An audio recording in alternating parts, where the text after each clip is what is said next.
Hello， 大家好，我係 Chris。咁今日咧就嚟到呢個2024年嘅10月15號嘅凌晨3點鐘。咁我依家咧就身處喺素萬那普 BKK 嘅機場入邊啦。咁可能之前嘅朋友仔咧都見到喺 Instagram 嗰度有同大家講咧，我係翻咗香港幾日啦。咁依家咧就已經非常之快咧翻嚟泰國呢一邊啦。咁啱咧有朋友仔就同我講咧，呢一個自由行嘅攻略入邊咧就問我最近咧喺呢個泰國咧多咗一個自助入境嘅一個系統，咁啊就問一問我有冇一啲呢一方面嘅資訊咧。咁今日咁啱呢一個咧就係黃金機會啦，我係翻到嚟泰國呢一邊，咁就同大家咧嘗試會快速開箱一下啦，又或者係更新翻呢一度嘅資訊啦，同埋試下咧喺凌晨翻到嚟素萬那普呢個機場入邊咧，究竟有冇啲找換店啊，又或者係其他嘅交通安排係可以點樣做嘅，係啦。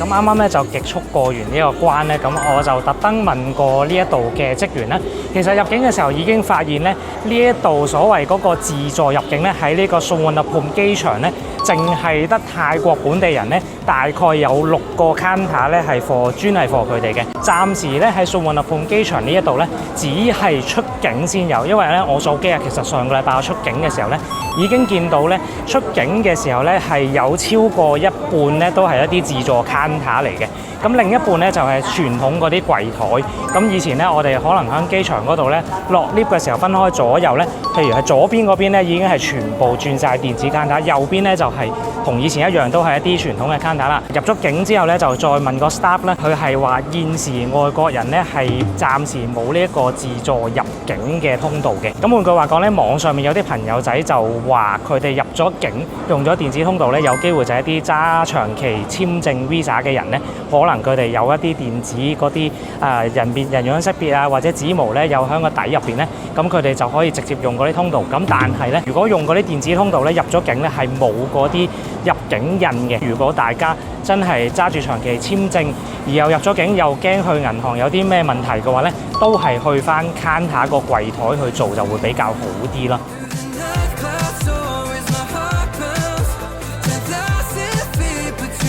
咁依家咧就順便解答埋啲朋友仔咧，嚟到凌晨嘅時間咧嚟到素萬那普 BKK 呢個機場咧，大家響呢個行李帶其實已經解答咗好多問題啦。咁出到嚟咧，其實已經發現咧係非常之多呢啲電話卡嘅鋪咧，就係唔同香港機場啦。呢度全部咧每一間基本上都係任何時候都係開緊，同埋呢度啲 ATM 咧都係非常之多。咁但係唯一一個問題就係可能大家對於呢一個找換店嗰個匯率可能真係比較差少少，因為之前都講過啦，如果你話真係靚匯率嘅話咧，就會喺呢一個 B1 嗰一層，咁但係佢哋咧就搭正12點鐘佢就會收咗噶啦。咁所以呢一度咧，如果大家真係凌晨嚟到素萬那普 BKK 呢個機場咧，真係話唔記得咗唱錢都好咧，都可以向呢一啲比較差匯率嘅地方稍微唱少少，買埋電話卡，咁就可以 call 車走人，咁就絕對唔係一個問題啦。呢一度因為都同我想象中都係差唔多，因為呢一個機場真係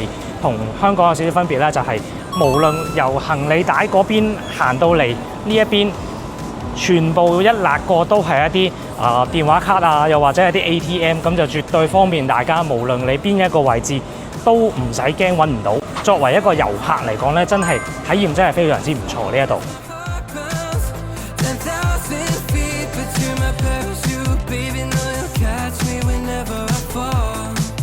好，咁我依家咧就出到嚟呢一個咧，大家都會非常之熟悉嘅位置咧。咁呢一度嘅找換店咧，同埋電話卡都係全部開晒。就算你哋喺入邊咧，唔記得咗去買一啲電話卡又好啦，或者出到嚟都好咧，其實呢一度都有。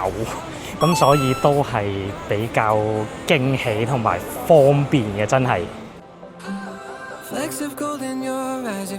好啦，咁依家咧就同大家做埋最尾一件事咧，就係嘗試喺機場呢一度咧直接 call boat 睇下呢一度咧究竟係邊一度上車啦，又或者係究竟要等幾耐。我依家呢個時間咧就係凌晨嘅3點15分咧，咁我嘗試 call 呢個 boat 啦，或者係 Grab 咧，咁就 refresh 咗幾次咧，呢個 boat 啫係原來唔使等啊，直接有架車啊，1分鐘就有架車。好啦，咁啱啱咧 call 到第一架 boat 車，就會發現咧佢係即時嗌價叫我加400蚊泰銖，我係同佢講我即時 cancel 咗，係啦。咁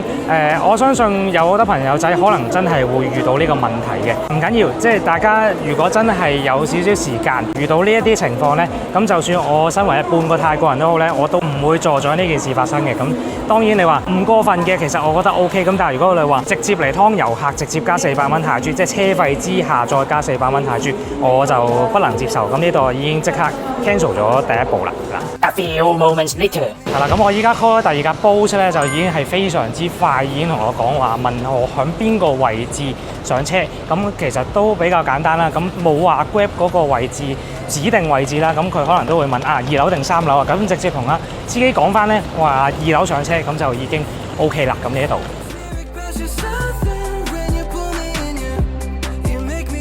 咁我都稍為總結一下啦。咁頭先我都遇到一個情況，就喺呢個 Bolt 咧，第一架車一 call 咧就已經係即刻要同我講當我遊客咁加價啦。咁大家如果真係遇到呢個情況咧，可以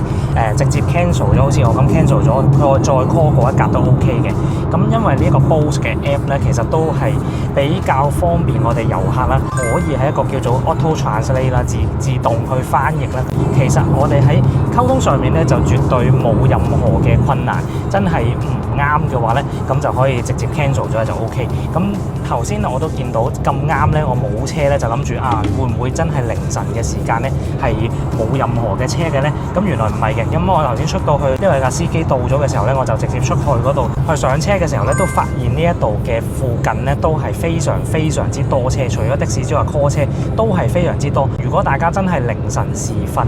嚟到泰國呢一個素萬那普呢個 BKK 嘅機場呢，都唔怕話直接可以 call 車，等嘅時間呢，頭先我由 call 車去到上車，等咗5至10分鐘都冇，咁就俾好多 YouTuber 佢哋話會直接上的士好穩陣啊之類呢。咁我就覺得寧願 call 車嘅煲就或者真係如果大家真係想再穩陣啲 call 個 Grab 都 OK，咁但係 Grab 呢就真係會比較貴少少啦。頭先見到夜晚呢啲時間呢，可能會係爭1/10左右，咁如果大家真係去 Grab 嘅時候呢，可能就要再落多一層去翻 Grab 嗰個指定上客位置啦。咁如果 Bolt 嘅話呢，咁好似頭先咁嘅情況呢，司機呢就會問翻你究竟係邊樓啦。譬如大家真係一出嚟就想上車，咁就同個司機講翻2樓，咁就 OK 噶啦。咁今次呢，亦都係我凌晨嘅時間第一次嚟到素萬那普呢個 BKK 嘅機場去 call 車啦，咁就同大家極速分享啦。希望大家呢對呢一個資訊呢都係覺得非常之有用呢，可以讚好同埋訂閱我哋嘅 channel。咁之後呢，亦都係啦，雖然呢個畫面非常之黑啦，咁希望大家都唔好介意，因為呢條片呢真係好臨